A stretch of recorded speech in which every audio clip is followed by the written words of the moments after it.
Today, we are looking at a new battery pack on the market. This battery is designed by Zerobreeze, and it's designed to be an all-in-one solution for your truck, for your van, and of course for powering the Zerobreeze portable AC.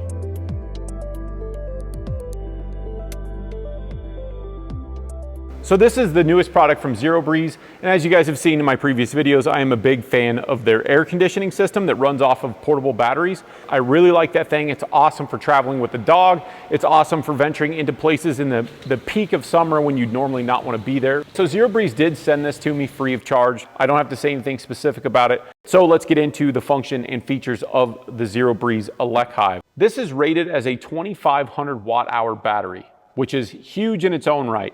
And this is a 24 volt system. Now, I normally look at things as amp hours, and these can easily be divided. Basically, you take 2500 watt hours, divide it by 24 volts, because this is a 24 volt battery technically, and you get about 104.16 amp hours, I believe is what it is, which is huge. That's twice as much power as I have for my lithium battery setup in the FJ. That is a ton of electricity stored in this little battery. Let's take a quick look at the exterior features of this battery.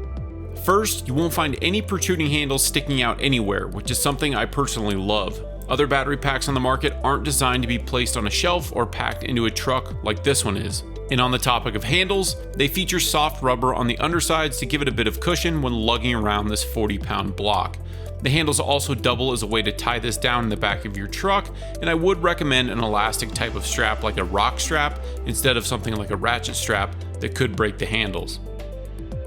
The sides of the unit have no strange obstructions. In fact, the recess on the sides appears to be designed to allow airflow even if it were to be packed into a tight space. This is designed to help prevent overheating if it's placed into something like its own dedicated cubby. Of course, you should give this device some breathing room, but it's a very nice touch that showcases how well thought out it is. The front is where all of the outputs are, aside from the USB-C port, which can be used as an input or an output. We'll get more into the ports later in the video. The rear is where the inputs can be found, and this makes it easy if you have a dedicated place in your vehicle that you plan to keep it during trips. Quickly hook up your car charger or rooftop solar, and you're good to go. The top of the unit is simple, and it has a bit of a dish to serve as a small table to place your devices while they charge. The bottom of the Elechive does have rubberized feet that grip incredibly well to something like goose gear, like what I have in my Toyota. These feet, combined with a good strap, should have no problem holding this steady down the trails. Let's get into what this thing has as far as outputs go. So right here, you'd think that this is a regular 12 volt port. You pop it open, it's actually a mini Anderson plug. Now, to some people that might seem like a disappointment. To me, I think that that is brilliant because the 12 volt port really isn't that useful, and they're limited on amperage. So the advantage of this 24 volt port here is, one, it connects directly to the Zerobreeze because the Zerobreeze air conditioner is a 24 volt system. They did that because it's far more efficient than running on 12 volts. You can easily buy ports for this to build your own cables, and you can just build a little pigtail. It costs you about 15 bucks on Amazon. I'll put some links for those parts because I actually did buy some, and that way you can adapt this to do whatever you want it to do. So moving on from that, we have this round port. I really don't know what those are used for. I've never used one myself. I don't know if that's on there because foreign markets use it more than we do. Like maybe in Australia they do, because that's also on the, that port is also on the Zerobreeze AC battery, and I was never able to use that. So anyway, it's there. I'm sure that can be adapted for different things. The next one up is a 12 volt, 25 amp Anderson. So what they did is both of these Anderson plugs, the 12 volt to the 24 volt, they have different configurations so you can't accidentally plug the wrong thing in. So simple as that. So that's easy. And then moving on from there, you have a 100 watt USB-C. So you could run a MacBook off of this without your actual charger. Right next to it, you have an 18 watt charger, which is basically a fast charger if you have USB-C to Lightning, or if you have USB-C to USB-C.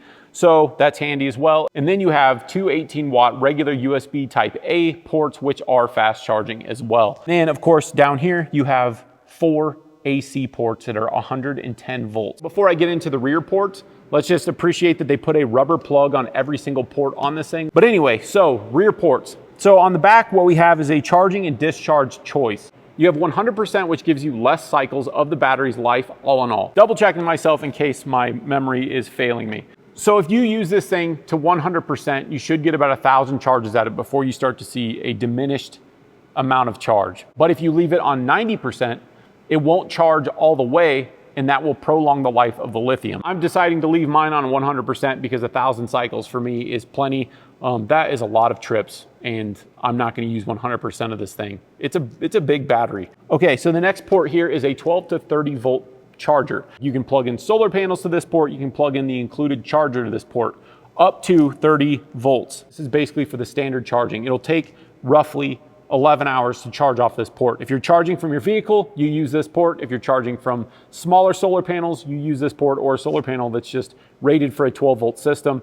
The next one over is where it gets pretty interesting. This is 30 to 75 volts. So this is if you're gonna charge this thing off of just like an insane amount of solar panels. You can put up to 1,250 watts into this battery, which will charge it in about 5 hours. Now that's a lot of solar, and a lot of us aren't gonna use that for an overland trip just because it's so much to set up. But for somebody who might be using this in a van, I don't know how much solar some of you guys have on top of those, but you know, I bet you're pushing that kind of power. So if you're running solar panels in series as well, you run it into this port. These Anderson ports are set up slightly different to where you can't accidentally plug in the wrong cord to the wrong port, and that saves you from having issues with your battery. This fast charge port is also for an optional charger that will charge this thing in 2.5 hours, which is just insane. And then this last port here is for auto sleep. So if you have the auto sleep function on, then what happens is if it's not drawing more than 10 watts, then after an hour, it'll shut itself off. If you have it off,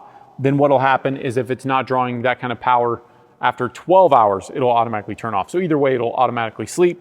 This thing comes with 2 adapters, which is an Anderson to a 12 volt socket, so you can charge this while you drive, which isn't gonna charge it that fast. And then you have an output, and this is basically to turn that 12 volt port into a cigarette lighter port. If you have an overland vehicle and you don't want to do a full battery system, you do have the option of running a lot of accessories off this. And because this is 25 amps, you could build a port and then basically have like a fuse block if you really wanted to. And then you could just put this in the back of the truck, plug it in, and then your stuff is powered, because 25 amps is pretty significant for LED lights, and then like a refrigerator and a few other small things around camp. You could definitely do that, and then you still have access to 110 volts, which is pretty cool. If you compare this to something like a DC to DC system, this is going to slightly fall behind because it can't charge as fast as a dedicated battery and DC to DC system. Those can just charge insanely fast. But most people don't want to deal with the wiring. Most people don't want to deal with any of what goes along with that. This summer, I'll be grateful to have this running with my Zerobreeze AC, because I do plan on doing a trip in a very hot environment. And so at night, it's going to be impossible to sleep if I don't have air conditioning. And so having something like this is just going to be nice to worry about it less, because I'll probably be sleeping in that environment for 2 or 3 days. And with a little bit of solar, this will be able to power the AC, no problem, through that adventure. During my testing with the Elechive and the Zerobreeze AC, I was pretty surprised with my results. Zerobreeze claims that the AC can run 16 hours on this battery, which is correct, but I was surprised to find that they mean 16 hours on full power, 2300 BTUs. Sleep mode draws even less power, and I found it perfect for rooftop tent camping, and it will run an astonishing 30 hours.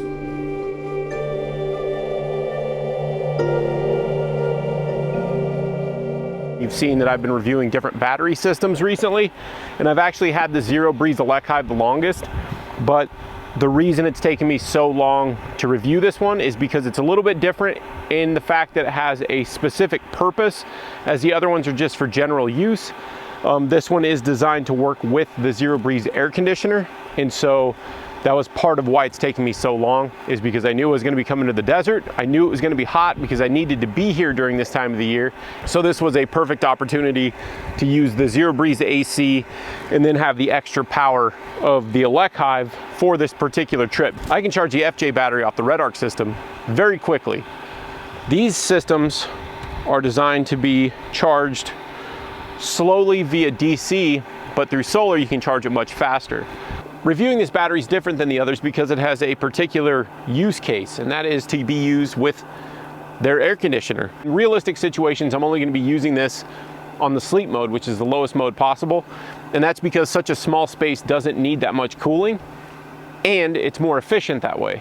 So with this on low speed now, with this battery, the Elechive battery, I can run this for like 30 hours. This battery has enough power to where I can run the AC for multiple nights in a row charge it off of the battery when I'm driving or do solar on a day like today where I'm just hanging out at camp. But it has enough reserve to where even if I didn't charge it, I can get 2 or 3 nights out of it using it on sleep mode. So it really gives value to this battery. 12 volt refrigerator draws between 2.5 and 5 amps. If it's running on high, it's 5 amps. So you can technically run 5 refrigerators off of that one port. And that's why I think it's such an advantage that they used an Anderson port, because you could branch that off if you wanted to do a little bit of wiring. Now, that does add a little bit of complication because a lot of people want to buy these batteries and not have to do any wiring.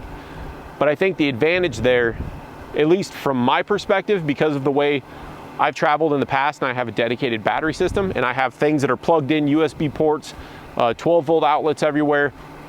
If I were going to use something like this, I could literally charge it at home, plug my system into it with 1 Anderson port, maybe 2 if you want to utilize the 24 volt somehow, and then the whole battery system is just plugged in the way I like it to be. But you might be different. You might just want to use it as it is right there, and that's fine. But I do think it's a huge advantage that this is an expandable system with a high output of amps. So the other huge advantage of this battery is, like I said, it is twice what the Blue Eddy was that I reviewed recently, and that was a big battery. It has the same footprint as this basically, and I like the shape of this thing. It's flat, it's squared, and so this thing has enough power to where you could run a refrigerator off of this for like 5 days. This battery has the capacity that makes it hugely advantageous to the Overland traveler. Zerobreeze is not paying me for this, but I did get the battery for free, but I got the other batteries for free as well. Just keep that in mind. I can get affiliate links for any of these batteries. And honestly, you're more likely to buy the cheaper battery than the more expensive one, just because most people can afford it a little easier. But from a reviewer perspective of which of these, if I were going to buy a battery for an Overland vehicle to sort of build my trips around, I think this is the one. This is twice the battery power that I have in the FJ currently. If you want an all-in system that has a ton of power, has 110, and this one does 2400 watts of output, and this actually has the capacity, I think, to justify that output. Because if you really needed to run something that was high output, you have the reserve to do it. Not that I'm going to remove my Red Arc system from the FJ, but if I did, I'm pretty confident I could use this for 3 or 4 days.